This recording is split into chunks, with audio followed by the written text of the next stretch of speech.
저는 자주 꿈을 꿉니다. 깊은 잠을 못 이루고 뒤척이다 보면 하룻밤에 두세 개의 꿈을 꾸는 경우도 있죠. 물론 온전히 다 기억나는 건 아닙니다. 하지만 그 꿈의 내용은 대략 이렇습니다. 지인 또는 유명인이 등장해 이야기를 해주는 꿈, 신박해 보이는 아이디어가 떠오르는 꿈, 시간이나 어떤 존재에 의해 쫓기는 꿈까지 정말 다양하죠. 그런데 매번 궁금합니다. 왜 이런 꿈을 꾼 걸까? 도대체 어떤 의미일까? 여러분은 어떠신가요?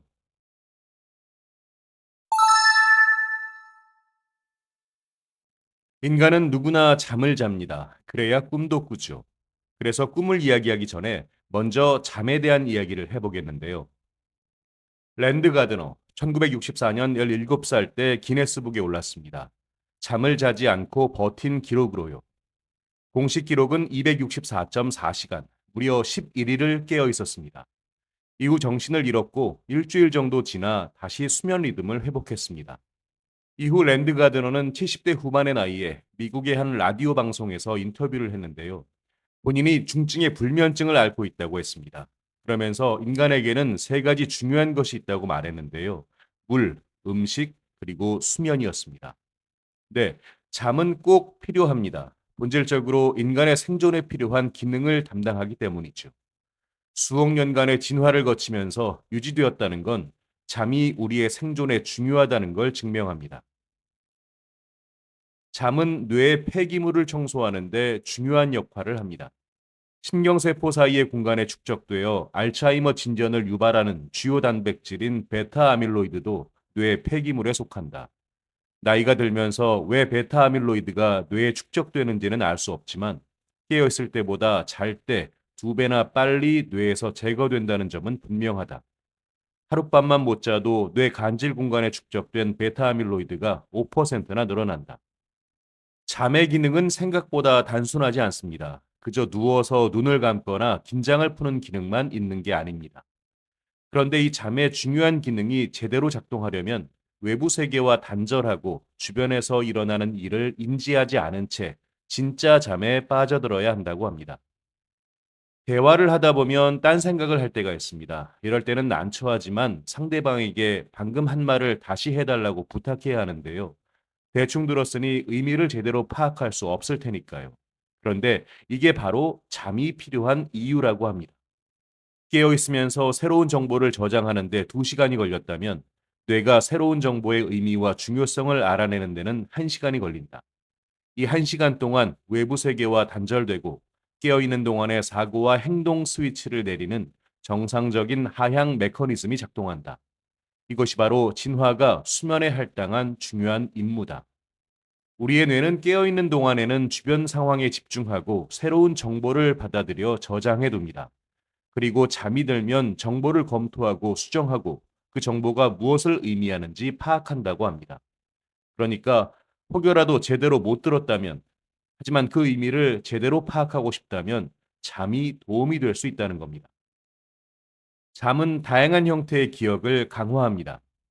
쇼팽의 피아노 연습곡을 배우던 학생이 있었습니다. 어떤 부분을 제대로 칠 수 없어서 좌절하며 포기했는데 다음 날이 되자 이상하게도 단번에 연주할 수 있게 됐습니다.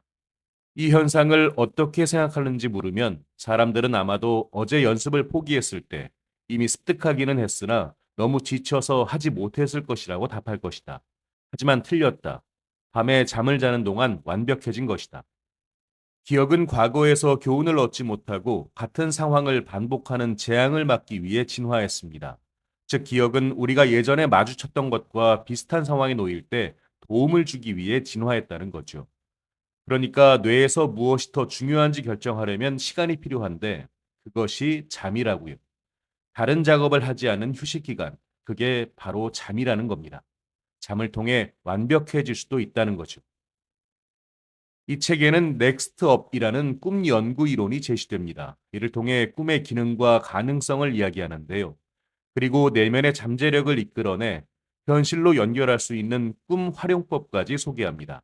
그러면서 우리의 꿈은 우연이 아니라고 강조합니다. 여기서 우리가 알아두어야 할 게 있습니다. 렘 수면의 뇌. 렘 수면은 수면의 일종인데요. 흔히 얕은 수면이라고 합니다.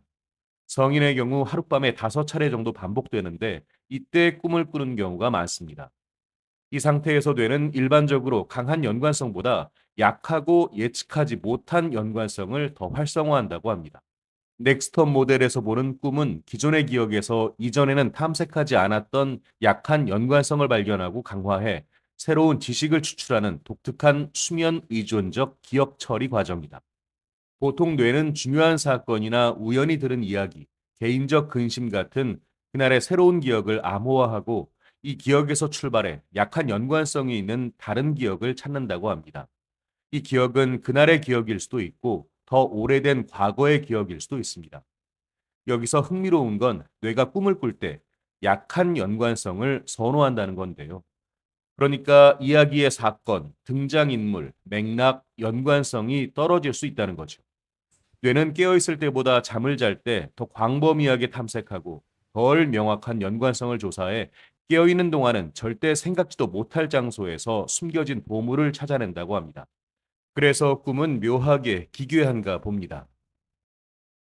우린 다양한 꿈을 꿉니다. 종류를 구분하는 게 의미가 없을 정도로요. 그래도 굳이 구분해 보자면 빨리 깨고 싶을 정도로 나쁜 꿈이 있죠. 악몽입니다. 그리고 깨고 싶지 않은 기분 좋은 꿈이 있습니다. 그리고 이건 뭐지? 하는 도통 이상한 꿈이 있습니다. 악몽의 경우 연구자들은 잘 자는 사람을 깨우는 불안한 꿈으로 정의하는데요. 성인의 약 85%는 1년에 한 번 이상 악몽을 꾸고 평생 악몽을 단 한 번이라도 꿀 확률은 100%에 가깝다고 합니다. 그리고 기분 좋은 꿈과 이상한 꿈, 사실 모두가 정체불명의 꿈들이겠죠. 그러면 우린 왜 이런 꿈들을 꾸게 되는 걸까요? 뇌는 꿈을 꿀 때 보통 전날의 사건을 끼워 넣는다고 합니다. 그런데 이상한 점이 있습니다. 꼭 전날 있었던 상황이 꿈에 등장하는 건 아니라는 거죠. 그럼 꿈의 상황은 무엇일까요? 뇌는 전날의 사건에서 전체 일화적 기억을 가져와 끼워 넣기보다 사물, 설정, 등장인물, 인상, 순간적인 생각, 짧은 대화 등 일부만 가져온다. 이런 낮의 잔여물 일부는 오래되고 약하게 관련된 기억의 세부 사항과 결합해 개인적인 꿈 내러티브를 구성하는 세부 내용을 이룬다. 의문점이 있습니다. 뇌는 어떻게 일상적인 낮의 경험에서 시험에 실패하거나 누군가에게 쫓기거나 초능력을 갖는 꿈으로 말도 안 되게 건너뛰는 걸까요? 여기서 중요한 꿈의 기억 원천이 작동한다고 합니다. 웨일스 스완지 대학교의 마크 블라그로브는 최근 수행한 연구에서 밤에 몇 분 정도 하루에 일어난 주요 사건의 감정 정도를 파악하고 평가하면 감정적으로 더 강렬한 사건에서 온 요소가 이후 꿈에 통합된다는 사실을 밝혔다. 그러니까 하나의 사건에서만 인물, 사물을 떠올리는 게 아니라 때론 다른 사건의 인물과 사물이 합쳐지기도 한다는 겁니다. 그러면 이해가 가네요. 정체불명의 꿈이 만들어지는 배경을요. 영화나 연극이 보편적인 인간의 의미와 관련된 것처럼 꿈도 공통적인 주제에 집중한다고 합니다. 쫓기거나 지각해서 뛰거나 시험에 대비하지 못했거나 공중에서 활강하거나 병에 걸리거나 죽거나 놀라운 것을 발견하는 내용들이요. 그런데 꿈은 여기서 한 발 더 나아갑니다. 이런 꿈 주제를 통해 꿈꾸는 뇌는 만약에라는 핵심 질문을 하고 더 중요하게는 우리가 의식적으로 인식하고 반응하는 가상세계, 즉 꿈속 생각이나 느낌 또는 행동의 반응에 진화하는 가상세계에 우리를 밀어넣어 가능한 답을 탐색한다. 사람들이 전형적인 영화 장르를 선호하듯이 꿈꾸는 뇌가 자신에게 말하려고 선택하는 이야기 또한 개인으로서 우리 자신이 어떤 주제에 강하게 관련되어 있는지에 달려 있다고 합니다. 그러니까 아마도 주요 관심사, 심리적 상태, 강한 욕구, 이런 것들이 해당되겠죠. 그렇게 꿈은 보편적이면서도 독특할 정도로 가능성 있는 수많은 세계를 탐험해 가능한 답을 찾아갑니다. 우린 간밤에 꾼 꿈에 대해 이따금 무한한 호기심을 갖습니다. 이 꿈은 무슨 뜻일까? 하고 주변에 묻기도 하죠.